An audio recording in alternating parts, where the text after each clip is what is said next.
Hey there, I'm Sir Classy and you're welcome to another tutorial on SCTuts. And in this tutorial, I'm going to show you how to make a Nigerian Amapiano beat inspired by the song from Adekunle Gold and Davido, High. We're going to break it down, look how the song was made, from the drums to the melodies to the chords, and also add my own little twist to it. Hit the subscribe button and let's get started.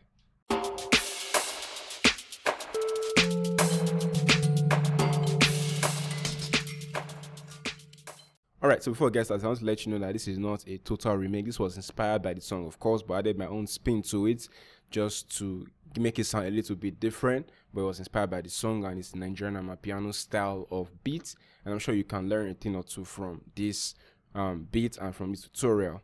Alright now, so let's get started. But before that, make sure you are joined on my Telegram community for free monthly masterclasses for kids to love so much more one-on-one interaction with me, and also where you can also send your music for live review.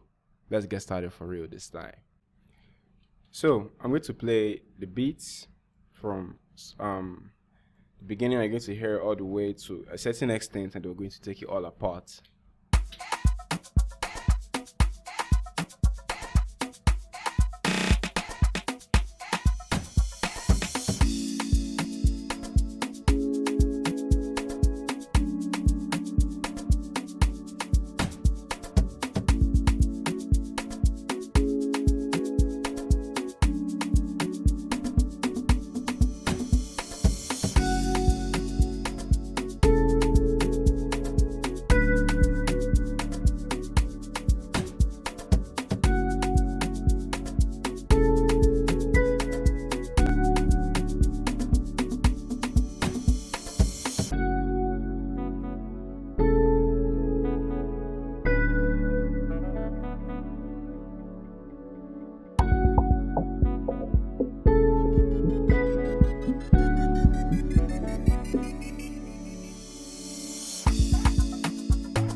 Alright, so that's pretty much how the song sounds all through, with some slight changes along the way, but that's really the most of it. So we're going to start with the chords. And the chords was played with Lounge Lizard, and this is the chord progression.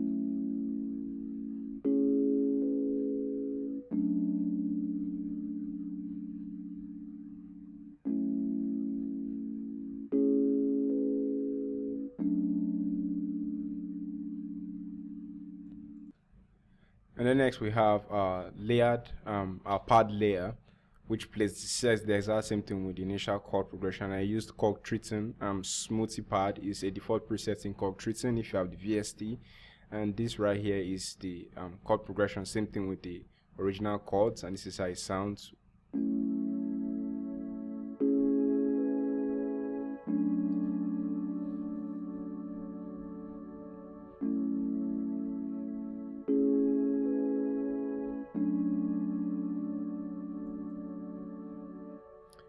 Alright, so next we're going to turn on this pad layer in the lower octave, because when it came to the second half of the chorus, I had to do a double layer with the lower pad.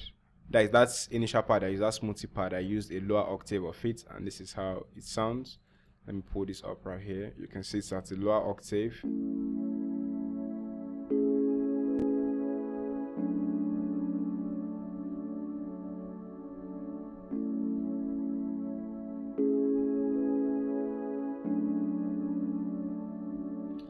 And right here, we had to get in a flute for that good old Amapiano sound. And the flutes, I used Purity, the ocarina woodwind sound. There are no effects added on it.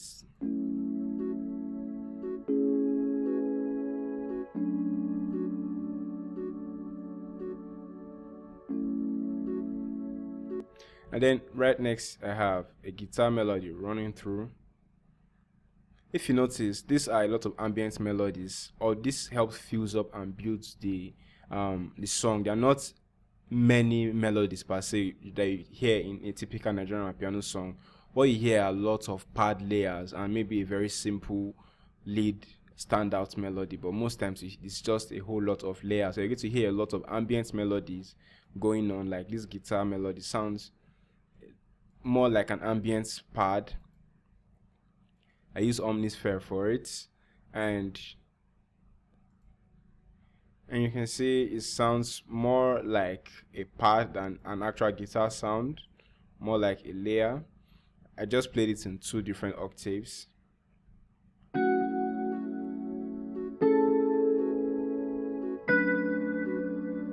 But I used a processing for the guitar. Let me walk you through it. I just used the hardcore. This is a default guitar emulation plugin. I think you find it under the saturation or distortion menu in your plugins drop down window. So I just selected the Ballard Clean presets, and then I used the Model K cabinet because the cabinet kinds of change the tone of the guitar.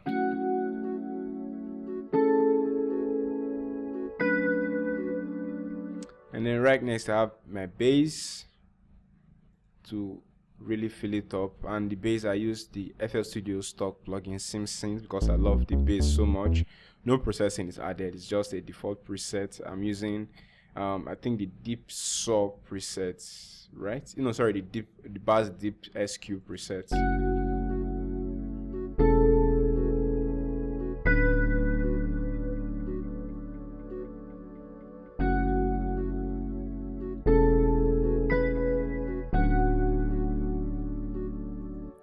Alright, and then right here you can see I have a saxophone also playing.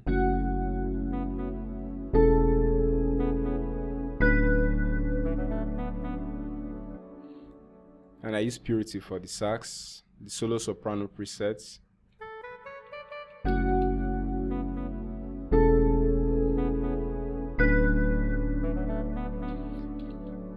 And I added a little bit of processing. I added just a lot of reverb to make it sound more realistic and sound more like an ambient sound, not really as a lead saxophone melody, but more should sound more ambient. You can see most of the sounds that you just hear, there are sounds that I just push it into the ambient space. Then right here I have a synthesizer.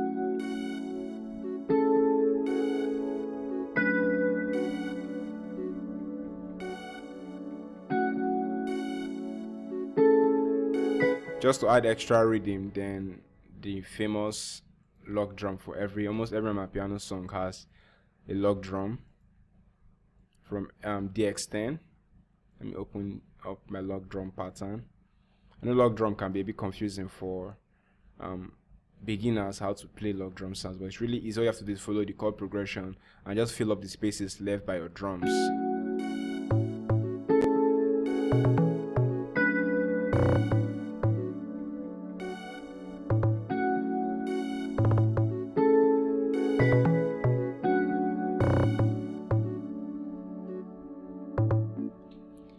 And that was it. Really simple log drum pattern, nothing complicated going on here. And then over here I have a sample I got from the lead song because I needed this sound. Initially I wanted it to be a proper beat remake, but I ended up having some ideas along the way. So I still try to keep the originality of the song intact. So I couldn't get this sound anywhere else. So I had to just chop it up from the original song, then layer it with my drums. Let me turn on my drums. Alright, so these are my drums.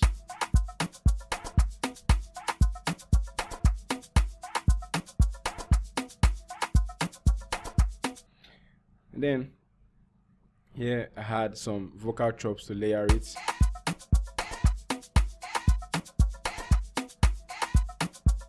Then a snare roll.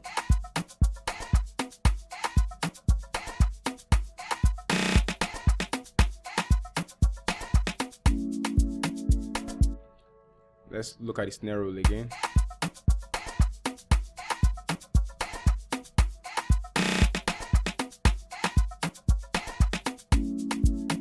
So that I'm going to break the snare roll down some more, but this is just, it's a chop off from the main snare roll at the second part of the chorus. Then here I have a percussion roll. Now I'm not talking about the transition side of things. And then I have some more, like every 4 bars, a roll comes in to usher in a new part of it to keep it interesting.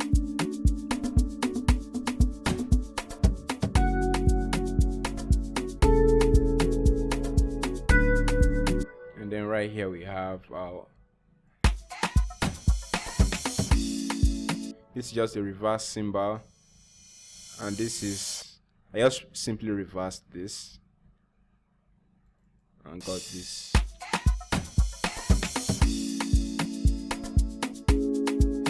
So let me take you through the snare.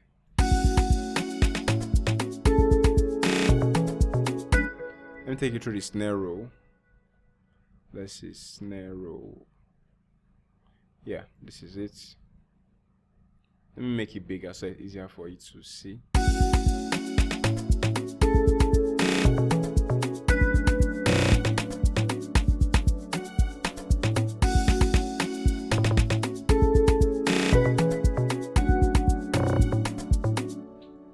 Alright, so that snare roll just helps add more spice to how the log drum moves. It tries to combine with the log drum to make it sound even more interesting. And then maybe you may ask, how did I get this sound right here?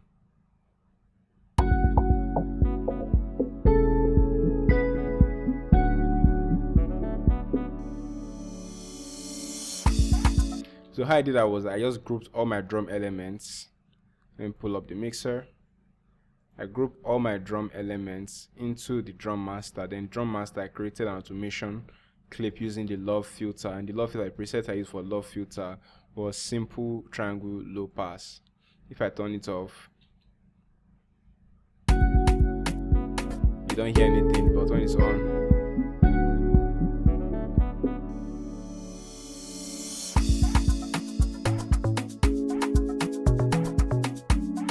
and then I have a sound effect.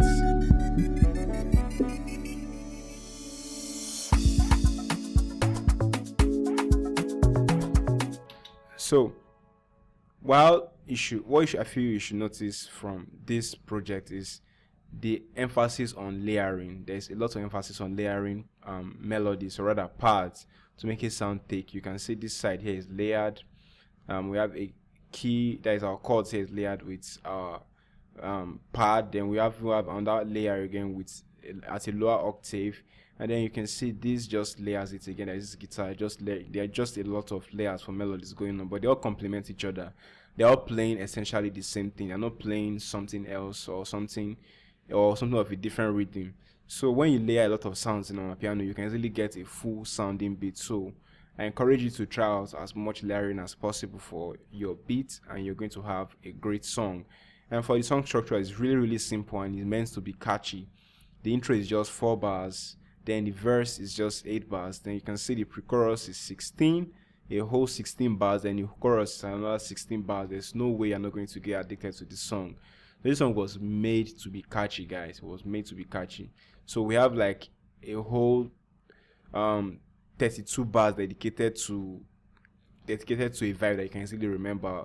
The parts that you easily forget are the verses, and the verses are just 8 bars each. For that is, we have 2 verses and they're all each 8 bars. So you have about 32 bars in each section dedicated to a space that you can easily remember. So even if you hear a song for the very first time, it's easy for it to stick. So the more familiar you try to make your song, the easier it is for the audience to really pay attention and grab your song instantly. And while doing that, it shouldn't be boring. You can see it because the artist or the producer that worked on this song, I'm going to mention the producer in the description. The producer that worked on this song with the artist, they knew that for this song to be catchy without being boring, since they are dedicating a whole 32 bars to the catchy side of things, they had to bring in a lot of rows. Every 4 bars there were rows coming in and elements coming in. They even added this filter right here to even prepare you some more. So there's a lot of movements going on. Then in the chorus again, at first it was just the log drum coming in. Then secondly here you can see a flute coming. Then secondly, or rather then thirdly, for the same chorus right now, guys, the same chorus, you can see the guitar layer, the guitar melody layer coming in again with a snare roll, helping you to build momentum. Like if you notice, let me show you how the energy moved from this part here. Now this energy is chilled, it's helping, it's building tension to something, building suspense, more suspense.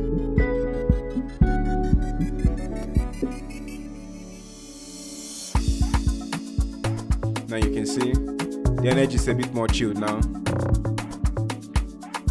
Then the flute is going to raise up a little bit now. Then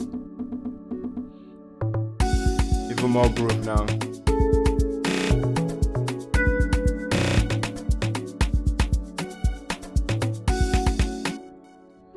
Then it all calms down with a chilled verse.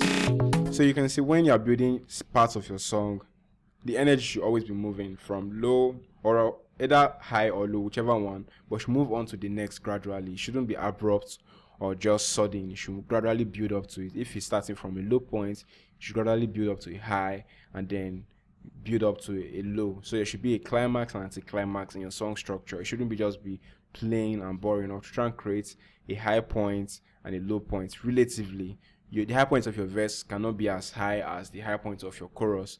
The high point of your verse should not be as high as your chorus. So you should have a high point in your verse, a chilled point in your verse, then leads on to a high point in your chorus, then a chilled point in your chorus, and so on. You keep building and building and building until you have a full song. So I feel that was really emphasized in this song structure. So you can take a screenshot of this song structure so you can see how you can implement this in your own projects. All right then. If you found this tutorial helpful, don't forget to leave us with a thumbs up and hit the subscribe button so that people that need this video can easily find it right here on YouTube. And also feel free to check out more of my videos that will help you level up your music making skills. Cheers.